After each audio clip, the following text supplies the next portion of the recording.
आर्थिक वर्ष 2077-78 को राजस्व र व्ययको वार्षिक अनुमान बजेटमाथिको सामान्य छलफलका क्रममा माननीय सदस्यहरूले उठाउनुभएका विषयका सम्बन्धमा जवाफ दिन माननीय अर्थमन्त्री डाक्टर युवराज खतिवड़ालाई समय उपलब्ध गराउँछु।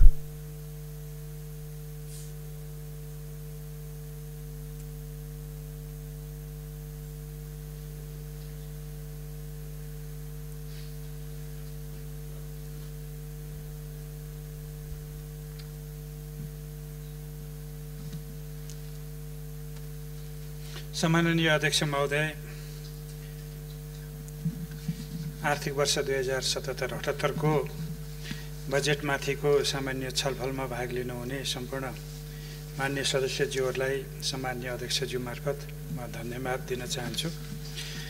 यहाँहरूले उठाउनुभएका जिज्ञासाहरू कार्यान्वयनमा तीव्रता ल्याउनुपर्छ, प्रभावकारिता ल्याउनुपर्छ भनेर दिनुभएका सुझावहरू, कतिपय आलोचनाहरू पनि, त्यो सबैले मलाई अझ राम्रो प्रतिफल दिने गरी यो बजेट कार्यान्वयन गर्ने हौसला मिलेको छ। फेरि पनि यहाँहरू सबैलाई धन्यवाद छ। शीर्षस्थ नेताज्यूहरू भएको यो सम्मानित राष्ट्रिय सभामा मैले धेरै प्रश्नलाई ठाडो जवाफ दिने धृष्टता गर्दिनँ, सम्मान गर्छु। तर पनि केही कुराहरू मैले भन्नुपर्ने हुन्छ। हामी नितान्त नयाँ परिस्थितिमा छौँ। नयाँ परिस्थिति भनेको 2 वर्ष अगाडिदेखिको कुरा गर्ने हो भने संहिता कार्यान्वयनको नयाँ परिस्थिति हो। नेपालको संविधान 2072लाई पूर्ण रूपमा कार्यान्वयन गर्दै अघि बढ्ने परिस्थिति हो। तिनै तहका सरकारको कार्यविभाजन, त्यसअनुसार जिम्मेवारीको बाँडफाँड, स्रोतको बाँडफाँड गरेर जाने नयाँ परिस्थिति नै हो। त्यो परिस्थिति पूर्णतः पुरा भइसक्यो भन्ने स्थितिमा पनि हामी अहिले छैनौँ। यद्यपि धेरै संस्थागत व्यवस्थाहरू गरिसकेका छौँ, स्रोत विनियोजन गरिसकेका छौँ। त्यही अनुसार आफ्नो दायित्व र जिम्मेवारी बोध पनि भइसकेको अवस्था छ र संहिताको कार्यान्वयनको नतिजा देखिन थालेको छ भनेर आर्थिक वृद्धिमा होस्, चाहे त्यो राहतमा होस्, पुनर्स्थापना होस्, जनजीविका र जनजीवनलाई सम्बोधन गर्ने कुरामा हो, त्यो प्रतिबिम्बित हुन थालेका छन् भनेर मैले बजेटमा पनि भनेको छु र त्यो स्थिति सही पनि हो। अहिले नितान्त नयाँ परिस्थिति भनेको चाहिँ कोरोना सङ्क्रमणले को जोखिमले ल्याएको स्थिति, त्यसबाट हामीले चालेका कदमहरू र त्यसबाट उत्पन्न भएको आर्थिक शिथिलता र तत्कालीन हाम्रो कार्यदिशा भनेको त्यसैबाट निक्लने हो। जीवन रक्षा गर्दै आर्थिक क्रियाकलापलाई सामान्यीकरण गर्ने हो र यो गरिरहँदा हामी जुन गन्तव्य छ बाटो नबिराउने हो र हामीले खोजेको लोकलाधिकार राज्यको अवधारणालाई अघि बढाउँदै समाजवाद उन्मुख अर्थतन्त्र निर्माण गर्नेतर्फ पाइला अघि बढाउने हो। यदि कसै हामीले चुनाव मार्फत अथवा हाम्रा कुराहरू मार्फत 5 वर्षमा समाजवाद ल्याइसक्छौँ भनेर भनेको भए मलाई लाग्छ अहिले हामी त्यसको प्रारम्भिक चरणमा मात्रै हुन्छौँ। बजेट त्यो बाटोमा छ कि छैन बहस गर्न सकिन्छ। उल्टो बाटो हिँड्यो भने चाहिँ पुगिँदैन, सुल्टो बाटो हिँड्यो भने अलिकति समय लगाएर पनि त्यहीँ पुगिन्छ। मलाई लाग्छ हामी सुल्टो बाटोमै हिँडेका छौँ। अब यो अलिकति यहाँ उठेको अर्को विषय के पनि छ भने बजेटका अनुमानहरूको सन्दर्भमा पनि प्रसङ्ग उठेको छ। हामी अनिश्चयकै घडीमा छौँ। ठिक हो, हामीले कोरोना सङ्क्रमणको जोखिम कहिले समाप्त होला र हामी सामान्य जनजीवनमा फर्कौँला भनेर न विश्वले अनुमान गर्न सकेका छ, न हामी नै त्यो अनुमान गर्न सक्छौँ। तर अनिश्चयको घडीमा पनि हामीले घडी रोकेर बस्ने स्थिति त रहँदैन, त्यो त चलि नै रहन्छ र हामीले हाम्रा दैनिकीहरू चलाइरहनुपर्छ, राज्य सञ्चालन गरिरहनुपर्छ। जोखिम न्यूनीकरण गर्दै हाम्रा सामान्य आर्थिक जनजीवनका कामहरू पनि अघि बढाइरहनुपर्छ। त्यसै भएर सामान्य एउटा अनुमान के हामी छिटै यसबाट मुक्त हुन सक्छौँ यो सङ्क्रमणको अवस्थाबाट र हामी फेरि सामान्य जनजीवनमा फर्कन सक्छौँ भनेर चाहिँ हामी सामान्य अवस्थामा फर्कने अनुमान बजेटले गरेको छ। आकाशै छुने कुरा गरिया छैन। आर्थिक वृद्धि 7% भनेको पनि त्यही औसत 7% को औसतमा फर्किन्छौँ भने हो। सामान्य अवस्थामा पनि फर्कन्नौँ हामी 1 वर्षसम्ममा भन्ने तर्क दिनुहुन्छ भने बहस गर्न सकिन्छ। तर हाम्रो आशा के छ र विश्वास के छ भने हामी सामान्य अवस्थामा फर्कन सक्छौँ। त्यसको तयारी चाहिँ गर्नुपर्छ, स्वतः फर्किने होइन। हाम्रा प्रयासहरूले त्यहाँ फर्कन सकिन्छ। त्यसो भयो भने सामान्य अवस्थामा हासिल हुने उपलब्धिहरू फेरि पनि आगामी आर्थिक वर्ष हासिल हुन्छन्। त्यसरी नै बजेटको प्रावधान गरिएको, त्यसै अनुसारै बजेटको आकार अलि सानो बनाएको छ, स्रोतको आकलन अलि कम गरिएको छ। कार्यक्रमहरू चाँडै प्रतिफल प्राप्त हुने अति आवश्यकलाई मात्रै प्राथमिकतामा राखिएको छ, अरूलाई निरन्तर भनेर निरन्तरता मात्रै दिने कुराहरू गरिएको छ र स्रोतलाई त्यसरी नै व्यवस्थापन गरिएको छ। अब यो गरिरहँदाखेरि स्वास्थ्य क्षेत्रको बजेट मैले सुने मान्य सदस्यज्यूहरूले सामान्य अध्यक्ष महोदय बजेटको 10% भन्दै हुनुहुन्छ। खोइ त आजभन्दा 3 वर्ष अगाडि त बजेटको 2.5% पो थियो त स्वास्थ्यको बजेट। म अर्थमन्त्री भएको तेस्रो वर्षमा 6% पुर्याएँ। अब 10% पनि कुनै बेला पुग्ला, तर त्यो बेला हाम्रा स्वास्थ्य चौकी जाने बाटो पनि बनिसकेका हुनुपर्छ, स्वास्थ्य चौकीमा विद्युतीकरण पनि भइसकेको हुन्छ, अस्पतालमा ती सुविधाहरू पुगिसकेको हुनुपर्छ। अहिले हामीले विद्यालय र स्वास्थ्य चौकी अस्पताल मात्रै बनाएर पुग्दैन, अरू पूर्वाधारमा पनि खर्च गर्नु छ। जुन मुलुकले अरू पूर्वाधार बनाइसके र अब उनीहरूलाई भनेको खालि जनस्वास्थ्यसँग मात्रै सम्बन्धित विषयमा लगानी गर्नु छ, उनीहरूले 10% त भन्छन् नै, तर हामीले स्वास्थ्यसँग जोडिएका धेरै कुराहरू, शिक्षासँग जोडिएका धेरै पूर्वाधारका कामहरू गर्नु छ। स्वास्थ्य चौकी बनेको छ, खोल्सा पारी, बर्खामा पानी आउँछ, कलबट छैन, तपाईँले सेवा लिन पाउनुहुन्न, त्यो कलबट बनाउनु पर्यो कि परेन? स्वास्थ्य संस्था बनेको छ, बिजुली छैन, सानोतिनो स्वास्थ्योपचारको काम गर्ने एउटा फ्रिज चलाउन सकिँदैन, विद्युतीकरण गर्नु पर्यो कि परेन? यस यावत कुराहरूलाई पनि राज्यले समग्रमा ध्यान दिनुपर्छ। त्यस बीचमा पनि स्वास्थ्य क्षेत्रको बजेट 3 वर्षमा 2.5% बाट 6.1% पुगेको छ, अझै पनि पुगेको छैन। तर बाटो त्यही सही बाटोमा हामी हिँडिरहेका छौँ, अझ बढाएर लानुपर्छ। आकस्मिक स्वास्थ्य उपचारको लागि उपकरणहरू किन्न भनेर 6 अर्ब रुपियाँ राखिएको छ, त्यो पुग्दैन भन्ने भन्नुभएको छ। जोखिम बढ्यो, एकदमै धेरै टेस्ट गर्नुपर्ने भयो भने पुग्दैन। तर अहिले हामीले चालु वर्षमै केही महिनाको लागि पुग्ने स्वास्थ्य उपकरण खरिदको व्यवस्था गरिसकेका छौँ। करिब 5 अर्ब रुपियाँ त यो आर्थिक वर्षभरिमा त्यो उपकरणहरू किनिसक्ने गरी अर्थ मन्त्रालयले आफ्नो फन्डबाट निकासा गरिसकेको छ। त्यसै गरी कोरोना संक्रमण रोकथाम सम्बन्धी जुन कोष बनेको छ, त्यो कोषमा पनि झन्डै 2.30-31 करोड रुपियाँ जम्मा भएको छ, त्यो पनि त्यसैमा लगाउने हो, त्यो पनि हाम्रो थप स्रोत हो, त्यसलाई मैले यहाँ उल्लेख गरेको छुइनँ। त्यसो गर्दाखेरि 6 अर्ब त्यहाँ विनियोजन गरेको छ, 5 अर्ब अहिले दिएको छ, 2 अर्बभन्दा बढी हामी त्यहाँबाट खर्च गर्न सक्छौँ। त्योभन्दा बढी रकम त्यहाँ राख्यो भने फेरि अध्यक्ष महोदय मान्य सदस्यज्यूहरूले नै सोध्नुहुन्छ मलाई, यतिका धेरै पैसा एउटा शीर्षकमा के गर्न राखिएको हो, नियत के हो भन्ने प्रश्न पनि उठ्छ। यो काउन्टर क्वेसन पनि अथवा प्रति प्रश्नको लागि पनि हामी तयार हुनुपर्छ। त्यसो भएको हुनाले यो स्वास्थ्यको बजेटलाई 90 अर्ब लगभगको स्वास्थ्यको बजेटलाई त्यसरी हेरिदिनु हुन पनि म अनुरोध गर्दछु। र स्वास्थ्य पूर्वाधारमा अहिले हामीले एउटा अवसरकै रूपमा भनौँ, यद्यपि यो सुखद अवसर त होइन, तर समस्याले ल्याएको अवसरको रूपमा पूर्वाधारमा धेरै पैसा राखिएको छ, त्यसलाई चाहिँ अन्यथा नसोचिदिनु हुन पनि म अनुरोध गर्दछु। कृषिको बजेट मैले अघिल्लो वर्ष यही रोस्टरमा उभिएर कृषिको बजेटलाई उत्पादनमा मात्रै जोडेर नहेरौँ, कृषि सामग्रीमा मात्रै नहेरौँ भनेका थिएँ। कृषिको बजेट कमसेकम 6वटा मन्त्रालय, 5 देखि 6वटा मन्त्रालयबाट परिचालित हुन्छ। कृषिको लागि सिँचाइ चाहिन्छ, सिँचाइको बजेट ऊर्जा मन्त्रालयमा हुन्छ, ऊर्जा जलस्रोत मन्त्रालय, सिँचाइ मन्त्रालयमा। कृषिको यान्त्रिकरणको लागि ग्रामीण विद्युतीकरण गर्नुपर्छ, कृषि औजारहरू चलाउनलाई विद्युतीकरण चाहिन्छ, भण्डारणको लागि शीत भण्डारसम्मको लागि बिजुली चाहिन्छ, ग्रामीण विद्युतीकरणको पैसा पनि ऊर्जा मन्त्रालयमै हुन्छ। त्यसमा अहिले एकै वर्षमा 22,000 हेक्टर जमिनमा थप सिँचाइ उपलब्ध गराउने गरी स्यालो ट्युबवेल र डिप ट्युबवेलको प्रोग्राम ल्याइएको छ। त्यो कार्यान्वयन हुन सक्यो भने निकै ठुलो उपलब्धि हुन्छ सिँचाइको क्षेत्रमा। एकैचोटि 22,000 हेक्टरमा, त्यो पनि साना सिँचाइ आयोजनाको माध्यमबाट, त्यसलाई पनि हामीले बुझिदिनु पर्ने हुन्छ। त्यसपछि कृषि उत्पादनको कार्यमा उत्पादन भइसकेपछि भण्डारणको हाम्रो समस्या हो, प्रशोधनको समस्या हो। त्यसैले खाद्य गोदामहरूको सन्दर्भमा उद्योग मन्त्रालयमा स्थानीय तहमा पनि खाद्य गोदामहरू निर्माण गर्नलाई बजेट छुट्याएको छ। त्यो कतिपय बजेट सशर्त अनुदानमा स्थानीय तहमा जान्छ, कति उद्योग मन्त्रालयमा रहन्छ। त्यसै गरी सङ्घीय मामला र सामान्य प्रशासन मन्त्रालयमा पनि बजेट छ। कृषि सडकको ग्रामीण पूर्वाधारको रकम त्यहाँ छ, कृषि सडकसँग जोडिएको कुराहरू, उत्पादनलाई बजारमा ल्याउनु पर्यो, उत्पादनलाई उत्पादन हुने क्षेत्रबाट भण्डारण हुने ठाउँसम्म ल्याउनु पर्यो, त्यसको लागि पनि त रकम चाहियो। त्यसपछि कृषिको जनशक्तिको कुरा छ। कृषिमा प्राविधिकको लागि 6,000 जनशक्तिको दरबन्दी तलै छ, त्यसमा प्रत्येक स्थानीय तहमा कमसेकम 2 जना चाहिँ सङ्घले पनि दिन्छ है भनेर थप गर्न खोजिदिएको हो। त्यो 2 जना स्थानीय तहमा पुग्छ भनिएको होइन। 6000 को दरबन्दी त तलै छ, त्यो परिपूर्ति पनि गर्नुपर्छ। तर दरबन्दी राखेर बजेट बनाएर हुन्छ? कृषिमा कृषि प्राविधिकलाई त उत्पादन पनि गर्नु पर्यो नि। त्यसो भएको हुनाले कृषि विश्वविद्यालयमा कृषि पढाइ हुने क्याम्पसहरूमा पनि त रकम राख्नु पर्यो। त्यसै भएर प्राविधिक व्यावसायिक शिक्षा दिने उच्च शिक्षालाई जोड गर्न खोजिएको छ। यो कुरालाई पनि हामीले बुझ्नुपर्छ।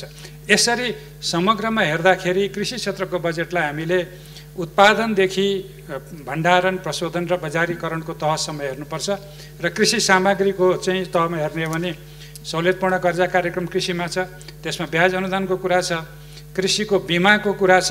यो दुईटै ठुलो रकम फेरि अर्थ मन्त्रालय मातहतबाट जान्छ, किनभने वित्तीय संस्था मार्फत जाने भएकोले त्यो बजेट फेरि अर्थ मन्त्रालयमा पनि छ। यसरी हामीले कृषिको समग्र उत्थानका लागि विभिन्न क्षेत्रगत कुरा गरिरहँदाखेरि त्यो हेरौँ। अझै पनि हामी अब कृषिमा अझ बढी लगानी गर्नुपर्छ, गरौँ, तर कहाँ काट्ने हो त्यो पनि हामीले छलफल गर्नुपर्छ। कहाँ चाहिँ काट्न उपयुक्त हुन्छ? प्रशासनिक खर्च कटौती गर्ने, ठिक छ, काटौँ। कार्यालय सञ्चालन र प्रशासनिक खर्चमा 28% कटौती गरिएको छ अहिले, अझै काट्न सकिन्छ, हेरौँ। तर धेरै त्यहाँ ठाउँ होला जस्तो मलाई लाग्दैन। प्रतिबद्ध र अनिवार्य दायित्वहरू घटाउन सकिने कुरा भएन, ती कायमै रहन्छन्। त्यो सापेक्षमा पनि कृषिको बजेटलाई हेरिदिनु हुन म अनुरोध गर्दछु। राहत र पुनरुत्थानमा हो, हामीले राहतलाई लक्षित वर्गमा पुर्याउनुपर्छ, लक्षित क्षेत्रमा पुर्याउनुपर्छ। हामीले राहत चाहिनेलाई नपुग्ने र नचाहिनेलाई दिने स्थिति नहोस्, यसमा मान्य सदस्यज्यूहरूले सजग गराउनु भएको छ। त्यसमा मेरो ध्यान गएको छ। र राहत भनेको अल्पकालीन कुरा हो। सबैभन्दा लामो र सुरक्षित हुने भनेको ती व्यक्तिहरू जो विस्थापित भएका छन् कामबाट अथवा व्यवसायबाट, उनीहरूलाई आफ्नो व्यवसायमा पुनर्स्थापित गर्ने हो। त्यो गर्ने क्रममा सरकारको ध्यान गएको छ। र त्यसै कारणले नै कामका लागि खाद्यान्न कार्यक्रमहरू, सिप रूपान्तरण गरेर एउटा सिपबाट अर्को सिपमा गएर भए पनि फेरि रोजगार हुने कार्यक्रमहरू, बेरोजगार भएमा प्रधानमन्त्री रोजगार कार्यक्रमबाट बेरोजगार भत्ता दिने सम्मका कुराहरू त्यहाँ राखिएको छ। र करिब करिब 10 देखि 12 लाख रोजगारी सृजना हुने कार्यक्रम विभिन्न क्षेत्रबाट तय गरिएको छ। र त्यहाँ धेरै कार्यक्रम बजेटमै छ, मैले यहाँ अहिले दोहोऱ्याउन चाहिनँ। अलिकति आपूर्ति श्रृङ्खला र मूल्यवृद्धि नियन्त्रण सम्बन्धमा पनि मान्य सदस्यज्यूहरूले प्रसङ्ग उठाउनु भएको छ। आपूर्ति श्रृङ्खलालाई यथावतै सुमधुरले राखिराख्ने र कोरोना सङ्क्रमणको रोकथामको काम पनि त्यतिकै गरी अघि बढाउने भन्ने चाहिँ एक आपसमा कहिलेकाहीँ बाज्ने कुराहरू पनि हुन्। त्यसो भएको हुनाले न्यूनतम रूपमा नगरी नहुने कामहरूलाई चाहिँ सुचारू राखौँ, आपूर्ति श्रृङ्खलालाई सुचारू राखौँ र कोरोनाको जोखिम न्यूनीकरण र जनस्वास्थ्य, खास गरी चाहिँ नागरिक स्वास्थ्यलाई र जोखिमलाई चाहिँ ज्यान रक्षालाई चाहिँ पहिलो प्राथमिकता दिउँ भनेरै सरकार अघि बढिरहेको हो। अब अलिकति तराई मधेसको प्रसङ्ग त सधैँ उठ्ने नै गर्छ र मेरो जवाफ पनि फेरि त्यही नै हुन्छ। अहिले नेपालमा यो सङ्घीय सरकारबाट सञ्चालन भएका आयोजनाहरू हेर्ने हो भने ठुला सिँचाइ आयोजनाहरू कहाँ छन्? ठुला औद्योगिक कोरिडरहरूको निर्माण कहाँ हुँदैछ? सघन शहरी विकासका धेरै कार्यक्रमहरू कहाँ हुँदैछन्? ग्रामीण विद्युतीकरणको पनि सबभन्दा छिटो विद्युतीकरण सम्पन्न हुने चाहिँ प्रदेश कहाँ परेका छन्? अनि नवीकरणीय ऊर्जाको त्यो 50,000 थप बायोग्यास राख्ने भनेर तराई र भित्री मधेसमा भनेको छु, त्यो पनि त्यही नै हुने हो। अघि भनेको यो 22,000 हेक्टर जमिनमा स्यालो ट्युबवेल र डिप ट्युबवेलबाट सिँचाइ हुने जमिन पनि हुने भनेको पनि तराईकै जमिनमा हो। सुनकोशी मरिन पनि त्यही हो। एवं प्रकारले र त्यसमा पनि हुलाकी सडक, अरू मध्य पहाडी सडक र हुलाकी सडकलाई लगभग बराबरै जस्तो बजेट राखिया छ र त्यसको पनि सञ्चालन त्यही हो। मात्रै कुरो कार्यान्वयनमा हामी कति प्रभावकारी रूपमा भएको स्रोत परिचालन गर्न सक्छौँ, यसमा चाहिँ यहाँहरूले हामीलाई सजग गराउनु भएको छ। त्यसमा सरकारले यहाँहरूको सुझावलाई, मान्य सदस्यज्यूहरूको सुझावलाई स्वीकार गरेर प्रभावकारी रूपमा ती कार्यान्वयन गर्ने कुराहरू म यहाँ अभिव्यक्त गर्न चाहन्छु। यो निजी विद्यालयको सन्दर्भमा एउटा प्रसङ्ग उठेको छ। बजेटमा भन्न खोजिएको कुरा के हो भने सबै व्यावसायिक संस्थाहरूको संस्थागत सामाजिक उत्तरदायित्व हुन्छ। कर तिरिसकेको रकमको पनि 1% रकम व्यावसायिक संस्थाहरूले आफ्नो नाफाको 1% रकम संस्थागत सामाजिक उत्तरदायित्वमा खर्च गर्छन्। कसैले स्पोर्ट्समा गर्लान्, कसैले वातावरण बनाउनमा गर्लान्, कसैले क्लबहरूलाई देलान्, कसैले सांस्कृतिक क्षेत्रमा देलान्, कसैले शहरी सौन्दर्यकरणमा सहयोग गर्लान्। त्यो उहाँहरूको आफ्नो क्षेत्रगत प्राथमिकताका कुराहरू भए। यहाँ भन्न खोजिएको कुरा के छ भने हामीले शिक्षा क्षेत्रलाई करबाट मुक्त गर्यौँ, तर तपाईँहरूको उत्तरदायित्व समाजप्रति त छ नि।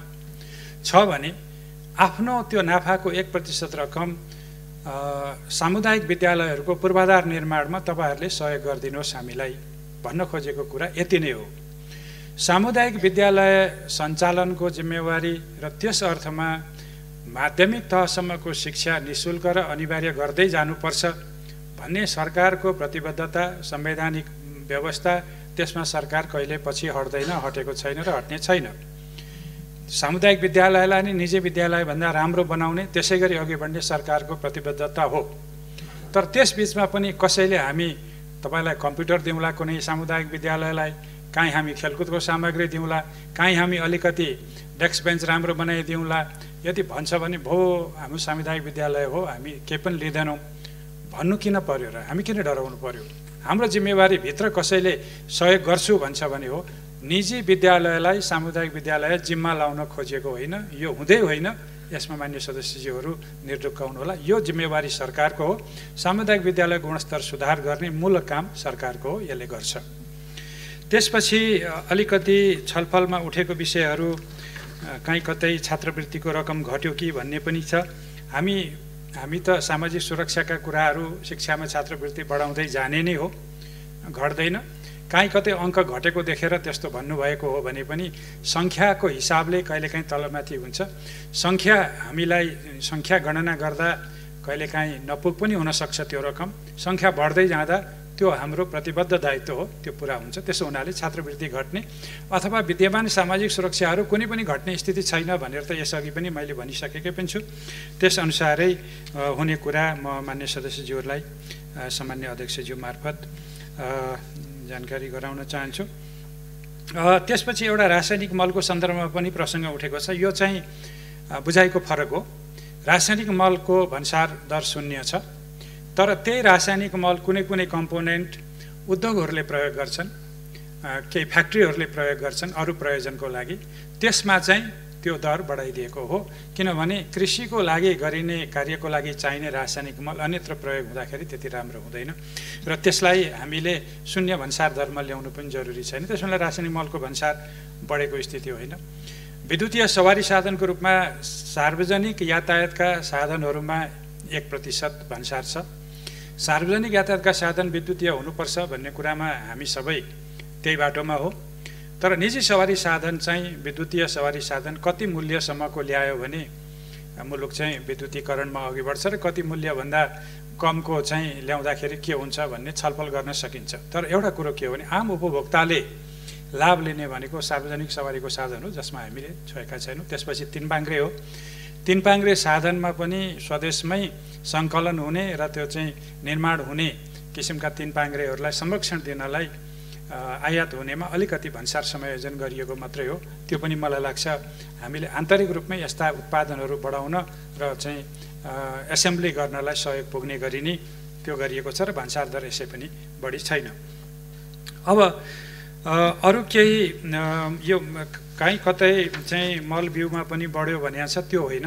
हामीले कृषि बालीका लागि चाहिने बिउको सन्दर्भमा सहज होस् भनेर छुट्याउनु त पर्यो नि। धान भन्यो धानको बिउ हो कि धान हो भनेर नछुटिने, गहुँको बिउ हो कि गहुँ हो भनेर नछुटिने, आलुको बिउ हो कि बिउ अथवा आलु नै हो भनेर नछुटिने अवस्थामा त्यो छुट्याउन खोजिएको छ। बिउ बिजनलाई सहज ढङ्गले उपलब्ध हुने नै व्यवस्था गरिएको छ। र अब 1-2वटा विषयहरू सीमा सुरक्षा अथवा केही आयोजनाहरूको पुनर्प्राथमिकरणको सन्दर्भमा पनि मान्य सदस्यज्यूहरूले प्रसङ्ग उठाउनु भएको छ। सीमा सुरक्षाको सन्दर्भमा सरकारले आन्तरिक रूपमा सुरक्षामा खटिएका सशस्त्र प्रहरीहरूलाई बोर्डर आउटपोस्टमा लगेर सीमाहरूलाई सुरक्षित गर्ने, कोरोनाको सङ्क्रमण जोखिम कम गर्नलाई आवागमन कम गर्ने, रोक्ने र त्यहाँबाट सङ्क्रमण जोखिम बढ्न नदिने कुरा पनि छ। त्यसै गरी अन्य हाम्रा भौगोलिक सीमाहरूलाई पनि सुरक्षा गर्ने गरी बाटो निर्माण गर्ने र त्यसमा हाम्रा जमिनहरूलाई हाम्रा सीमा क्षेत्रका जमिनहरूलाई चाहिँ अरू क्षेत्रसँग अलि सहजै रूपमा आबद्ध गर्ने कुरामा लागेको छ र यसमा कतिपय सडकहरू नेपाली सेना मार्फत चाहिँ निर्माण गर्ने काम पनि अघि बढिरहेको विषय मैले यहाँ जानकारी गराउन चाहेँ।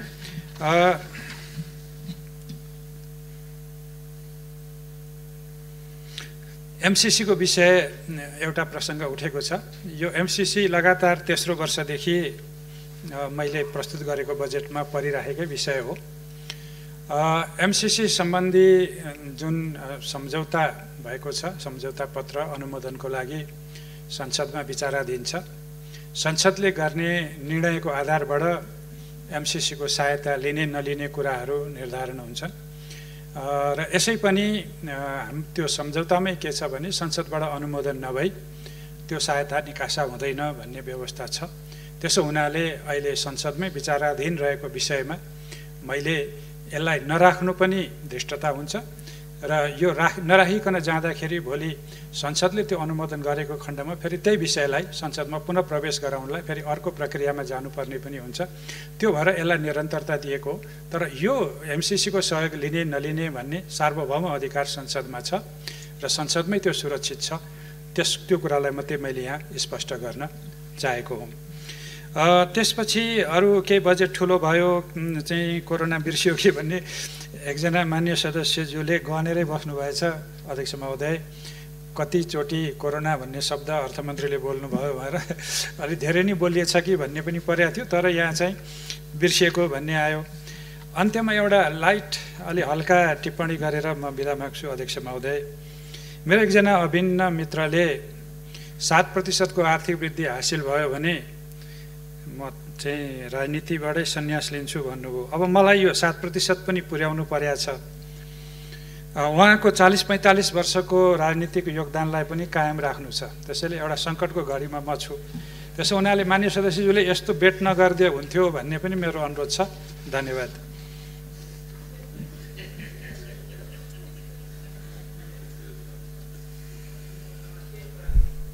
माननीय सदस्यहरू, अब माननीय अर्थमन्त्रीको जवाफका सम्बन्धमा स्पष्टीकरण माग गर्न चाहनुहुने माननीय सदस्यहरूलाई समय दिन्छु। आर्थिक वर्ष 2077-78 को राजस्व र व्ययको वार्षिक अनुमान बजेटमाथिको सामान्य छलफलमा भाग लिनुभएका माननीय सदस्यहरूले मात्र स्पष्टीकरण माग गर्न सक्नुहुने बेहोरा जानकारी गराउँदछु। माननीय सदस्यहरू,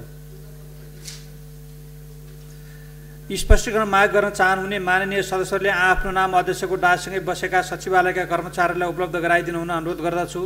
स्पष्टीकरण माग गर्न चाहनुहुने माननीय सदस्यहरूको सङ्ख्यालाई दृष्टिगत गरी प्रत्येक माननीय सदस्यलाई 1 मिनटको समय निर्धारण गरेको छु। माननीय अनिता देवकोटा। सामान्य अध्यक्षज्यू मार्फत अर्थमन्त्रीज्यूलाई प्रश्न गर्न चाहन्छु। अर्थमन्त्रीज्यूले प्रस्तुत गर्नुभएको बजेट वक्तव्यको बुँदा नम्बर 166 को कुरा हामीले बुझ्ने कि शिक्षा मन्त्रीज्यूले प्रेस विज्ञप्ति निकालेको कुरा बुझ्ने, यो दिग्भ्रमित भयो। यसबारेमा स्पष्ट जानकारी पाऊँ भन्न चाहन्छु। त्यसै गरी विद्युतीय सहरी साधनमा 1300 मेगावाट उत्पादन गर्ने भनेको छ र विद्युतीय सहरी साधनमा कर लगाउँदा विद्युत खपत र उत्पादनमा प्रोत्साहन हुन सक्छ, हामी वातावरण मैत्री बन्न सक्छौँ भनेर म अर्थमन्त्रीज्यूलाई प्रश्न राख्छु। माननीय प्रकाश पन्त। सम्माननीय अध्यक्ष महोदय मार्फत माननीय मन्त्रीज्यूलाई मेरो जिज्ञासा छ। संविधान बनेको 5 वर्ष भयो, मौलिक हक ऐनहरू बनेको पनि 3 वर्ष हुन लागिसक्यो, तर अहिलेसम्म कतिपय मौलिक हकहरूका नियमहरू बन्न सकेका छैनन्, आउन सकेका छैनन्, जसले गर्दा मौलिक हक पूर्ण रूपमा कार्यान्वयन गर्नका लागि अप्ठ्यारो परिरहेको स्थिति छ। यो सरकारको पालामा बाँकी मौलिक हकका नियमहरू आउँछन् कि आउँदैनन्? माननीय मन्त्रीज्यूकोबाट स्पष्ट जवाफ चाहन्छु। धन्यवाद। माननीय रमेशचन्द्र रायमाझी। माननीय अध्यक्ष महोदय, अर्थमन्त्रीले जवाफ दिने सिलसिलामा मैले कुन शीर्षकको बजेट काट्दा उपयुक्त हुन्छ भनेर भन्नुभएको छ। पूर्वाधार विकास कार्यक्रममा जुन माननीयहरूको लागि छुट्याइएको छ 6 अरब 60 करोड रुपियाँ, त्यो पैसा काटे हुन्छ भन्ने जस्तो मलाई लाग्छ। र अर्को कुरो, कृषिमा चाहिँ योभन्दा अगाडिको गत वर्ष चाहिँ मकै 1800 रुपियाँ किलो थियो, क्विन्टल थियो, यसपालि 1800 रुपियाँ छ, 2800मा थियो, अहिले 1800 छ। त्यसकारण फेरि योबाट बन्ने दानाको भाउ गत वर्ष जति थियो अहिले पनि दानाको भाउ त्यही छ। कृषकले उत्पादन गरेको चिज चाहिँ को भाउ चाहिँ घट्ने तर र त्यसको दानाको भाउ नघट्ने के कारणले हो? यसमा सरकारको नियन्त्रण किन हुन सकेन? धन्यवाद। माननीय शोभनराज प्याकुरेल।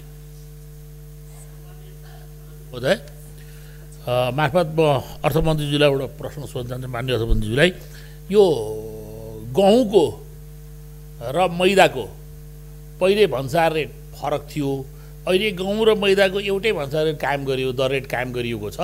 यसले गर्दा नेपालमा रहेको मैदा मिलहरू बन्द हुने अवस्था आउँछ, यसलाई कसरी मिलाउने हो यसो भन्नु। माननीय डाक्टर विमला राई पौड्याल। सम्माननीय अध्यक्षज्यू, अर्थ मन्त्रालयले केही दशकदेखि नै भन्नुपर्छ लैङ्गिक उत्तरदायी बजेट र जलवायु परिवर्तन अनि गरिबी यो तीनटाको सूचकको आधारमा चाहिँ बजेटहरू एनालिसिस गर्ने गरेको छ। त्यस अन्तर्गत यसपालि हेर्दाखेरि लैङ्गिक उत्तरदायी बजेटमा 38% प्रत्यक्ष महिलालाई फाइदा पुर्याउने अनि त्यस्तै कति प्रतिशतले चाहिँ अप्रत्यक्ष गरेर जम्मा 75% चाहिँ महिलालाई फाइदा पुर्याउने देखिएको छ। तर कार्यक्रममा त्यो तालमेल कतै पनि मैले देख्दिनँ। कुन चाहिँ कार्यक्रमले महिलालाई ठ्याक्कै फाइदा पुर्याउँदो रहेछ भन्ने कुरा देख्दिनँ। त्यो भएर अर्थमन्त्रीज्यूलाई मेरो एउटा सुझाव चाहिँ कार्यक्रमसँग त्यसलाई कसरी टाइअप गरिएको छ र पछि त्यसको त्यो विश्लेषण गर्दाखेरि पनि कति पर्सेन्ट चाहिँ हामीले खर्च गऱ्यौँ त भनेर खर्चमा पनि, प्लानमा मात्रै होइन खर्चमा पनि हेर्ने व्यवस्था गर्नको लागि म अनुरोध गर्छु। धन्यवाद। माननीय रामनारायण भण्डारी। अध्यक्ष महोदय, विद्युतीय सवारी साधनमा भन्सार वृद्धि गर्ने, भन्सारको दर वृद्धि गर्ने, त्यसमा निजी सवारी साधनहरू पनि पर्ने भए हुनाले यो गरिया हो भन्ने जवाफ आएको छ। निजी सवारी साधनहरूमा पनि यो छुट गर्दाखेरि, भन्सार नलिँदाखेरि इन्धनको कुरादेखि लिएर हाम्रो जलविद्युत खपत हुनेसम्मको कुरालाई फाइदा पुग्छ कि पुग्दैन, यसमा अर्थमन्त्रीज्यूले भनेको कुरा मैले राम्रोसँग बुझ्न सकिनँ। धन्यवाद। माननीय शेरबहादुर कुँवर। विगतका योजना सम्पन्न गर्ने गरी बजेटको प्राथमिकता गरिएको थियो, तर आर्थिक वर्ष 65-66 देखि सुरु गरिएको सेती लोकमार्गको बजेट वृद्धि प्राथमिकता नपरेको कारण के होला? गत वर्षको भन्दा झन् घटेको छ। पश्चिम सेतीको छलफल हुन लागेको 20 वर्ष भइसक्यो, यसपालि पनि बजेटमा प्राथमिकता छैन, किन होला? दार्चुला जिल्लाको कालापानी क्षेत्रका जनतालाई सुविधा पुग्ने गति राहतको केही सम्बोधन हुनु पर्थ्यो, किन भएन होला? धन्यवाद। माननीय रामचन्द्र राई।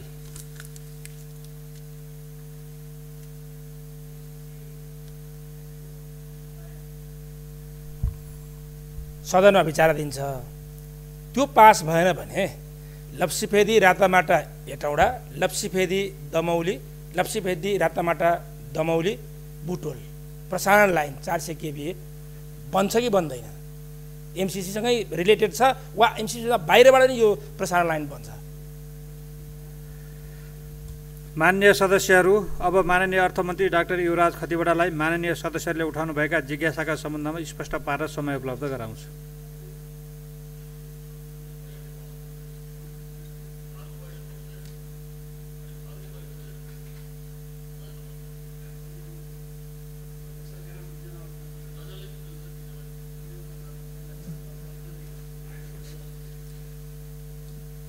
सम्माननीय अध्यक्ष महोदय, मान्य सदस्यज्यूहरूलाई फेरि पनि धन्यवाद।